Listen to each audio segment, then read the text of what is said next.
And I guess we'd be remiss if we didn't ask you, where did this passion come from? I mean, really? Well, I mean, you know, I think it's pretty well known out there how much I'm obsessed with horror movies. But you know, I've been into horror movies ever since I can remember. I mean, the very first film I saw was Day of the Triffids, and I saw that when I was 5 years old. And yeah, when I was 6 years old, I started reading this monster magazine called Famous Monsters of Filmland. Which, you know, a lot of you guys probably know about, but that was a monster magazine that came to prominence during the 60s, during the huge horror movie monster craze that happened back then. And so monsters were actually everywhere when I was growing up. There were magazines, toys, a whole glut of horror movies attracted to that sort of stuff. I mean, you know, some people were attracted to poetry, you know, but at that time attracted to horror movies, and sometimes the worse the better for me.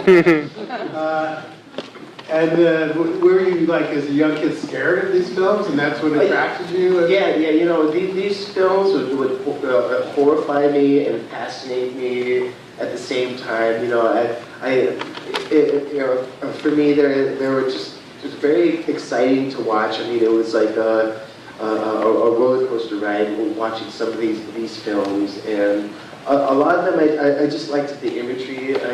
I liked the atmosphere. I mean, back then I would watch just about any horror movie you put in front of me, and even to this day I'm like that. You know, I go online and I see a movie and I see its rating like 16% on Rotten Tomatoes. I'm like, sounds good to me. It's funny, there is almost this connection. Maybe it's a stretch, I don't know.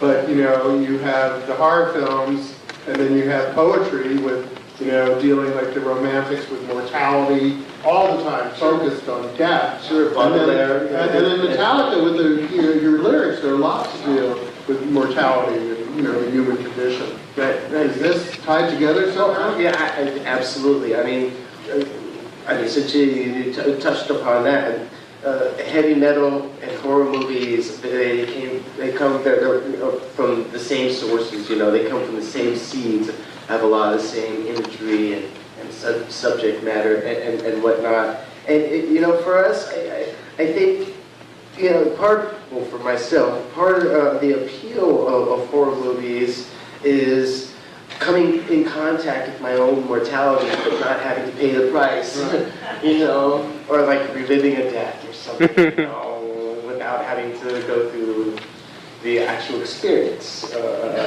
You know, bringing yourself to a point where you're maybe you know, in a state of fear, but for your own pleasure. You know, watching a good horror movie makes my adrenaline go. You know, and for me, it's great. It's the ultimate. I mean, some people like action films. You know, for me, horror. Oh, is it somewhat like a motivating factor? You know, like I remember, you know, thinking about things. It's like, shit, I'm 20 years old and I've done nothing. You know, I'm gonna die. Anything like that going on? You know, that's kind of an interesting sort of thing.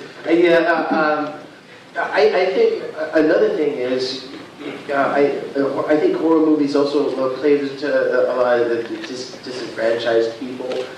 You know, people who might not feel like they might fit into society or culture or whatever. I think, you know, horror movies are a great sort of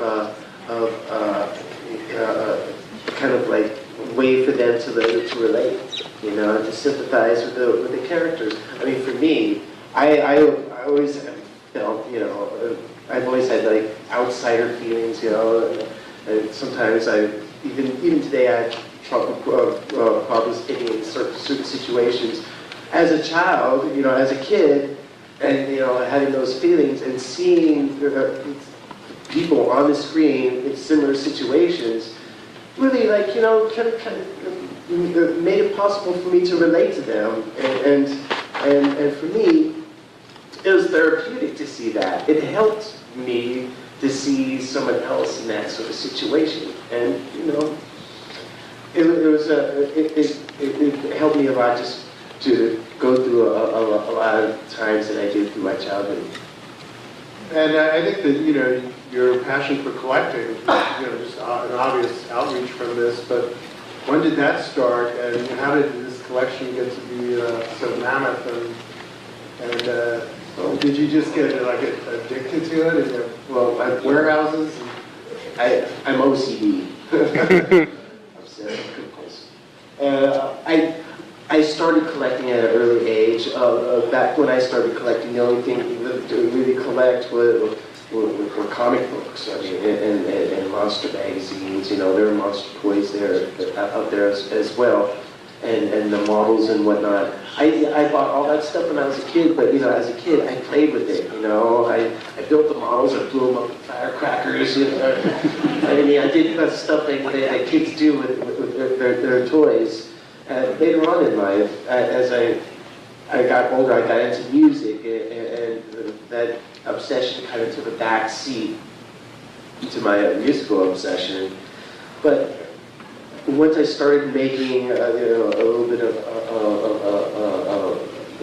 some cash, I dove right back into it. I started writing comics again, magazines, toys, made up for lost time, and it just never stopped. I keep on discovering other things, and you know, the great thing about having this book is that people know that I'm an avid collector. So on occasion, someone might stumble across a rare item or something that just hasn't ever been seen before, and they'll contact me and ask me if I'm interested in, you know, acquiring this or whatever. And you know, it's become a great resource for me in that people are coming to me with certain things that I never knew existed. I'm talking toys here, or things that just, you know, one of a kind sort of things that no one's ever seen. That there were toys that are made by maybe the thousands for maybe 1 month, thrown in a bin, and then never ran again. You know, I mean, it's just a great opportunity, because also people come to me with questions about stuff that they have and whatnot, and the book has really opened up a lot of avenues for that sort of. It's a beautiful book. Oh, thank you. It was available in the lobby. Well, you know, as part of our Metallica curating ensemble here, you picked Dracula versus Frankenstein. Yep. So could you tell me a little bit, in the audience, a little bit about the movie and why you selected this and what it meant to you? Well, this movie is a personal favorite of mine.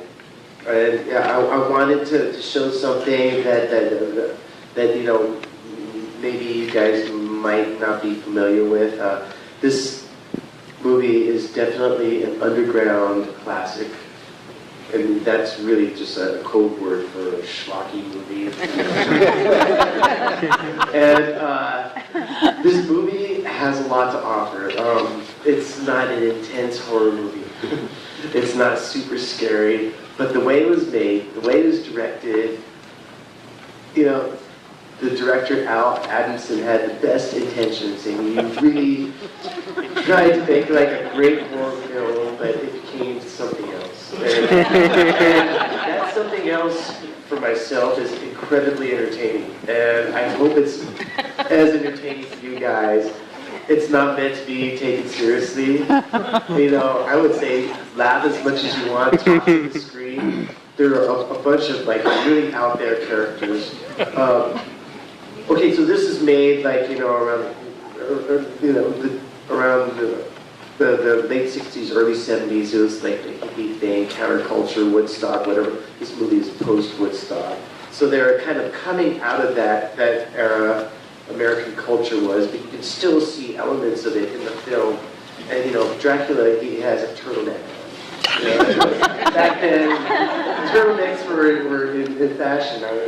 And you know, the credits are somewhat psychedelic. You know, a lot of the characters in the movie, they talk funny.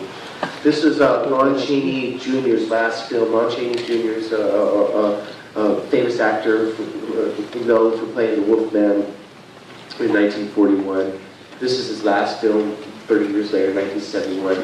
His parts all look like they were filmed with just a static camera, just like, set up, and he stood in front of there and just like did these gestures in front of the camera, and they edited it into the film. It's really entertaining to watch.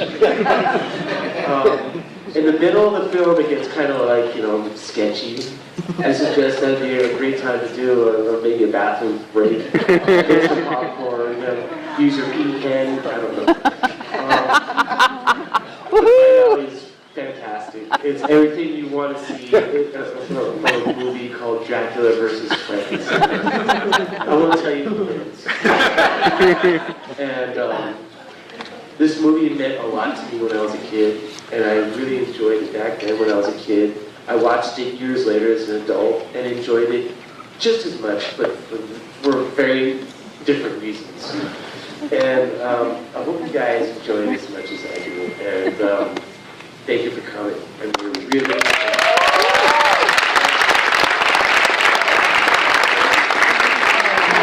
Yes, question? Yes. Yes. Question. In your collection, is there some item in particular that you have particular joy in having, or pleasure in having as part of your collection? There's quite a few, actually. I keep on going back to this one piece. It's this costume that Boris Karloff wore in the movie The Black Cat from 1934. And I acquired it. I couldn't believe that I actually acquired it, and I acquired it 6 or 7 years ago. And once I got it, the first thing I did was I actually put the costume on. Good for you. I couldn't believe it. He's here for the movie and the collection. Yeah, I was wondering if there's a horror movie in the last 5 or 10 years that you've seen that you really liked?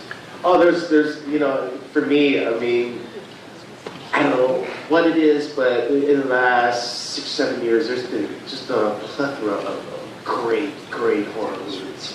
I mean, just, every time that someone asks me that question, I rattle off a bunch of different titles because there's so many good horror movies that have come out. I mean, let's see, the last great movie I saw was Under the Skin, which technically is a sci-fi flick, but I think it has more horror undertones to it. That one I really enjoyed. A great one is Frankenstein's Army. Okay, let me just explain this. Okay, so Frankenstein survives. World War II happens. He gets a grant from the Nazis to continue his experiments, and then he gets this idea to meld human beings with machines, and it's epic. There's this one creature that Dr. Frankenstein creates, and I just thought, wow, this is so amazing. And for some reason or another, the movie strikes me as having like steampunk influences too, though it's not. So anyway, Frankenstein's Army, Cabin in the Woods was great. Let's see, Troll Hunter, Conjuring was a great one. Conjuring was cool. I mean, there's a lot of great ones. What was that? Sorry? Annabella Upcoming follow-up Conjuring. Mine's so hard of hearing. Conjuring. Oh, The Conjuring, yes. The baby toy. Oh, yeah. Girl baby toy. Yes. There's a gentleman here with a question. Last night I had a horror dream that I died. Dream about being dead. So my question is, have you ever been afraid of having a bad dreams after watching a new horror movie? Well, it's funny you ask that because I was about 3 or 4 nights ago. I was with my kids who are 6 and 8, and I turned them on to The Little Rascals. You guys know? Yeah. The Little Rascals. You know who The Little Rascals are? Okay, these bunch of kids, they made movies with them in the 30s. They're really hilarious. I was watching Little Rascals, and there was a scene where there was a skunk in the scene, and we laughed. And then later on that night, I had a dream. It's a crazy dream where I was trying to shoot this skunk, and I accidentally shot off half my hand. And I didn't see that just once. I saw it over the course of the night. And then the next morning, I woke up and I was like, how is it that I was watching Little Rascals and I got a nightmare from watching Little Rascals? I mean, I watch so many horror movies and and my mind is immersed in all that stuff, and I don't have nightmares at all. I watch Little Rascals and I have a raging nightmare where I blow half my hand off. Right? That's the worst nightmare I can think of. So, to answer your question, horror movies, no. Little Rascals, right? All right, we have time for a few more questions. Gentlemen in the back. Do you prefer horror or monsters, and how do you see the difference between them? That's a really good question. For me, the best type of horror films or horror films that are kind of based in some sort of fantasy sort of situation or a cult situation or a haunted house or ghost situation. There needs to be like monsters or some sort of creature or character, and I prefer that over more slasher type films or Oscar films. So if that answers your question, that's my answer.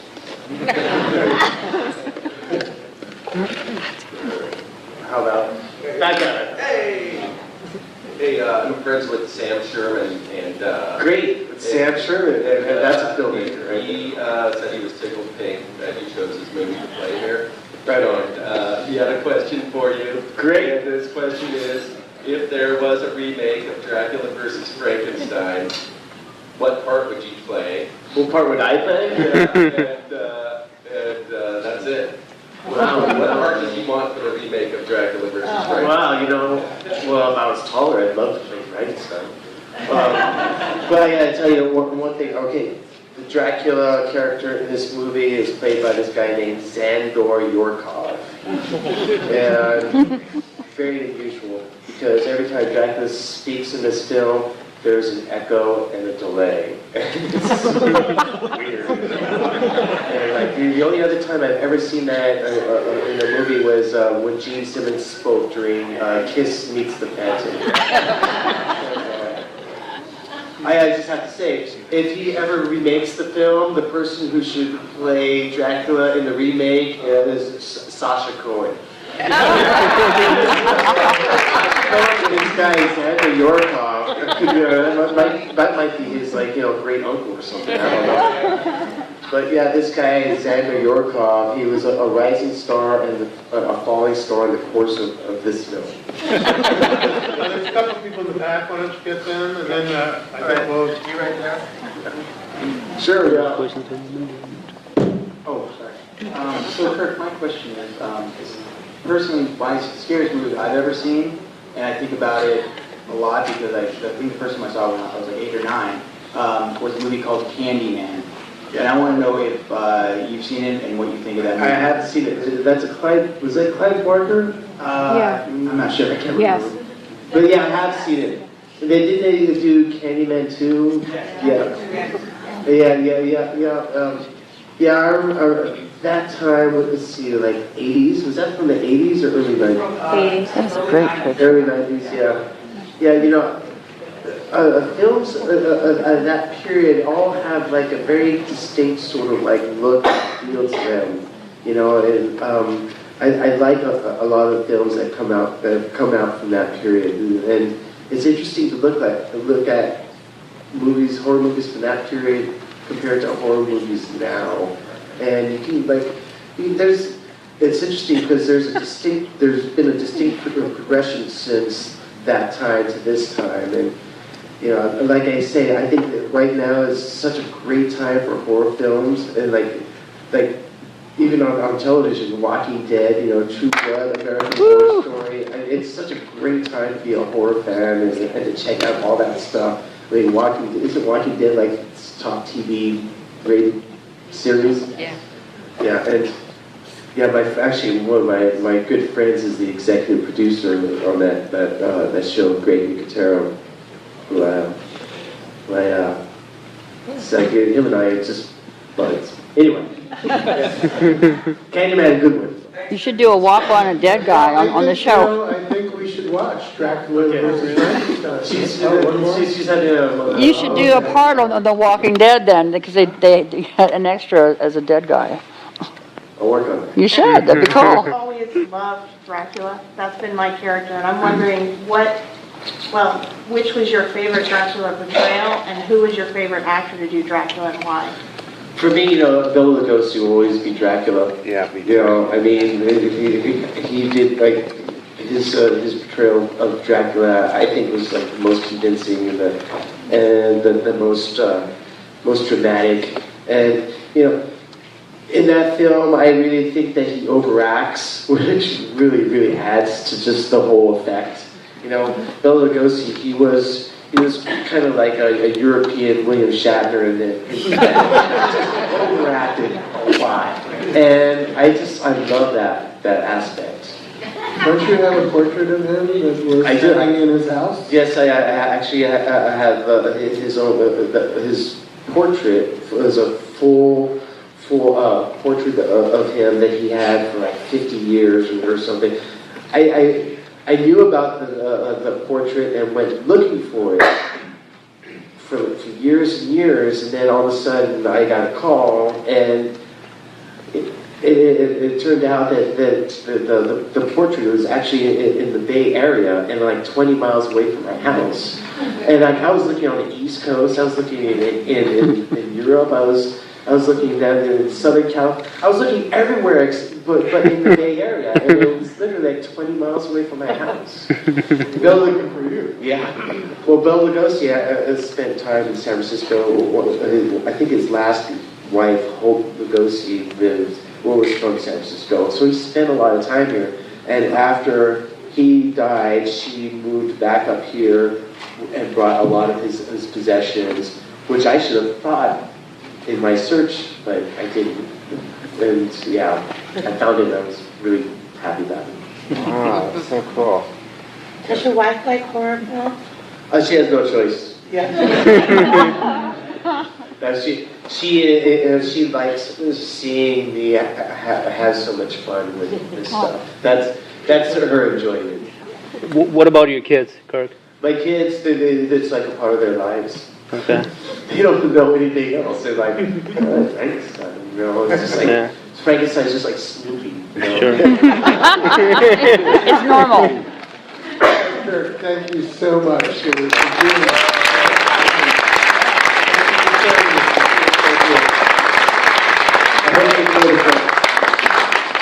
Like I said, that middle section, use it as a bathroom break. Oh, and there's some great footage of the characters walking on the beach in Malibu, and you'll see surfers surfing in the background. I like that. Cheers, everyone. Thank you.